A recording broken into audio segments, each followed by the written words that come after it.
The use of biological assay for the quantitation of fermentation products that stimulates the growth of indicator microorganisms.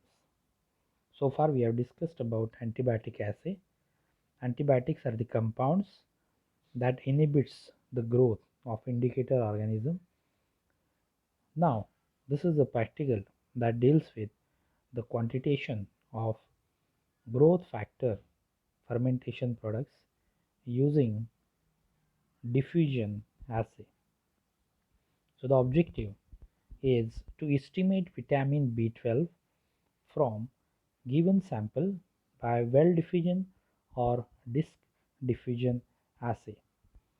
We already know that biological assays like diffusion assay are useful for quantitation or measurement of compounds that inhibit or stimulate the growth of sensitive test microorganism, that is called as indicator organism. So we'll be using this diffusion assay, and in this diffusion assay we'll be using disk diffusion assay for the quantitation of vitamin B12. The requirement for this practical are the standard reference compound, that is vitamin B12 solution. It is available in the market in this form, red color injection. We can see this is the trade name Vita 12, and it is marked as labeled as cyanocobalamin. Cyanocobalamin means this is vitamin B12 fit for human usage. We can see the concentration written here is 500 micrograms per ml. So this will be used as a standard reference compound. The growth medium for the growth of indicator organism here is minimal agar medium. Now this minimal agar medium will be useful to allow the growth of microorganisms or the indicator organism that requires vitamin B12 for growth. Such microorganisms are called as auxotropic mutants. So here the indicator microorganism will be a bacterial culture auxotropic for vitamin B12. If you stick that organism on this medium, the organism will not grow. If you stick that organism on this medium with vitamin B12, the organism will grow. For the dilution purpose, sterile distilled water, sterile pipettes, sterile Whitman filter paper disc, as we are using disk diffusion assay, and an indicator sensitive bacterial culture of vitamin B12 auxotropic mutant of E. coli. So these are vitamin B12 requiring mutants. In absence of B12, the organism will not grow, and sterile dilution tubes.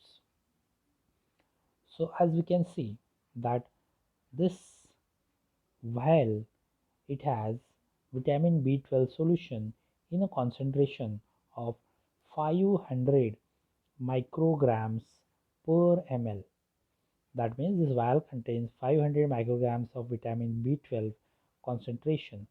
It is mentioned on this bottle, if you see it carefully, that it mentions 500 mcg.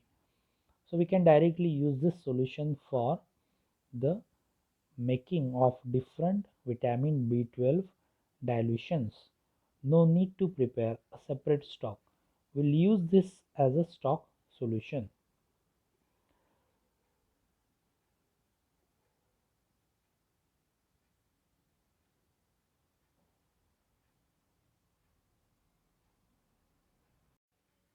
Then the preparation of dilutions of vitamin B12, we call it as dilution scheme. So you will be asked to prepare dilution scheme during examination. So we can decide a range of vitamin B12 concentration in which you want to test, or you want to use these dilutions for preparation of standard graph. So we have decided here that we'll test concentration in the range of 20 micrograms per ml to 100 micrograms per ml. So these dilutions will be prepared in sterile distilled water. So like we have already studied how to prepare the dilution scheme, first column should be tube number, second column concentration of vitamin B12, third column vitamin B12 stock solution, fourth the diluent, that is sterile distilled water, and the fifth one is volume. So you know the first column should be 1 2 3 4 5 5 tubes we are taking. This we have decided 20 40 60 80 and 100.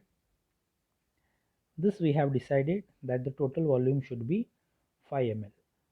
Then you have to fill up these two columns. How much ml of vitamin solution you should take from vitamin B12 stock solution so as to prepare this dilution, and then how much ml of diluent you should add in order to get total volume of 5 ml. So obviously we know the formula of RT by G.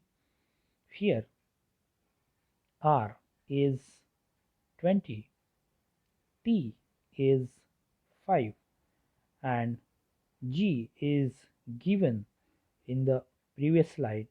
The concentration of stock is 500 micrograms per ml. So RT by G, it will give 0.2 ml. This means that you have to take 0.2 ml of this stock containing 500 micrograms per ml and dilute it to 5 ml. That means how much distilled water you have to add in that tube? 4.8 ml. Likewise, you can do these calculations on your own in your notebook right now and fill up this third column and fourth column. So we have these tubes with different dilutions of vitamin B12 in distilled water 20, 40, 60, 80 and 100, and this is the unknown concentration of vitamin B12 solution. So we want to know what is the concentration of vitamin B12 in this tube. So we'll be using stick plate method. So this is minimal medium on which the suspension of auxotropic mutant of E. coli, it is appropriately diluted and 0.1 ml of it is added onto the surface of this minimal agar medium. The culture is then spreaded with sterile spreader, glass spreader or stainless steel spreader. After spreading, the plate is now minimal medium agar plate is now ready for the placing of the discs which are dipped in these dilutions. So we have discussed this earlier that you can divide one plate into three zones where you can put the disc dipped in 20, 40 and 100, and in second disc you can add 60, 80 and unknown. So each plate will contain three discs having different concentrations of vitamin B12.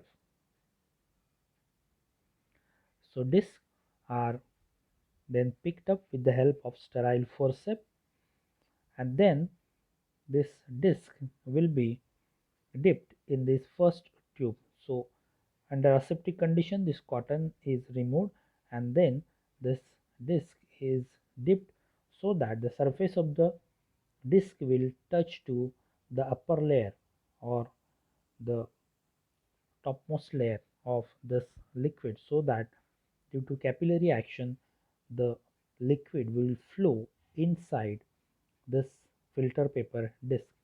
Then put that disc on minimal agar medium plate. Now what will happen? These tubes, when kept in refrigerator at 4 degrees Celsius for diffusion process, we can see that this vitamin B12 which is present in this disc, it will diffuse in radial direction. That means it will diffuse in all the directions. So its diffusion will create a circular zone in which vitamin B12 is present. So it will diffuse, or it will prepare. There will be preparation of production of zones of vitamin B12 according to its concentration. After diffusion, the next step is incubation. These plates are now ready for incubation at appropriate temperature that supports the growth of Escherichia coli, usually 30 degrees Celsius, and the plates are then incubated for 18 to 24 hours in an incubator.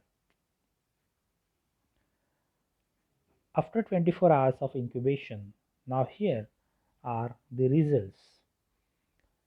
We can see that this is actually well diffusion plates are there. So here this is the central vein, and around which we can see a zone.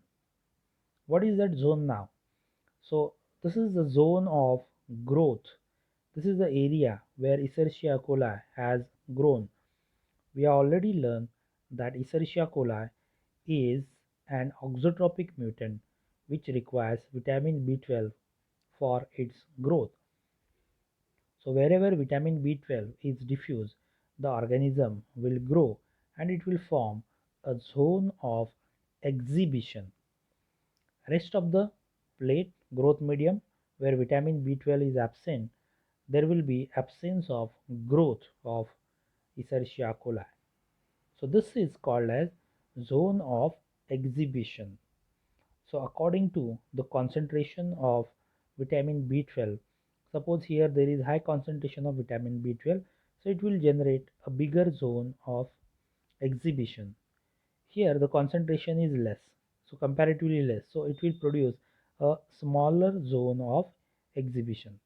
So accordingly, this E. coli will respond to different concentrations of vitamin B12 in the form of a gradient, or there will be a gradation. Likewise, you can see here, this is having a high concentration of vitamin B12 and this is having a low concentration of vitamin B12. You can note the difference between the zone of exhibitions produced by these two different dilutions of vitamin B12. Now your data is complete now, because you have two parameters which are sufficient to plot a standard graph.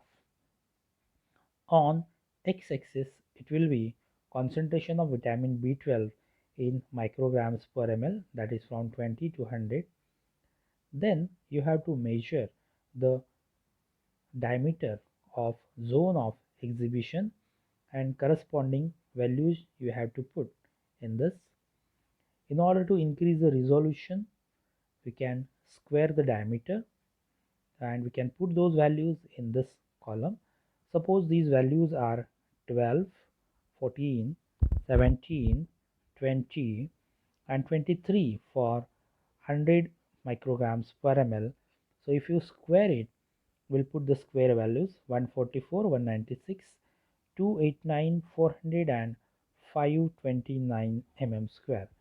Now we'll plot a graph by keeping this on x-axis and this is on y-axis.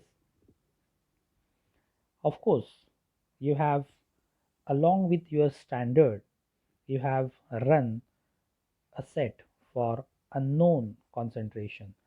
So you have to note the zone of exhibition produced by that unknown dilution, unknown sample, it is 18 mm. So if you square it, it will be 324. So this means that the value of unknown will be more than 289. This is just a prediction. Exactly this value will appear according to the straight line graph.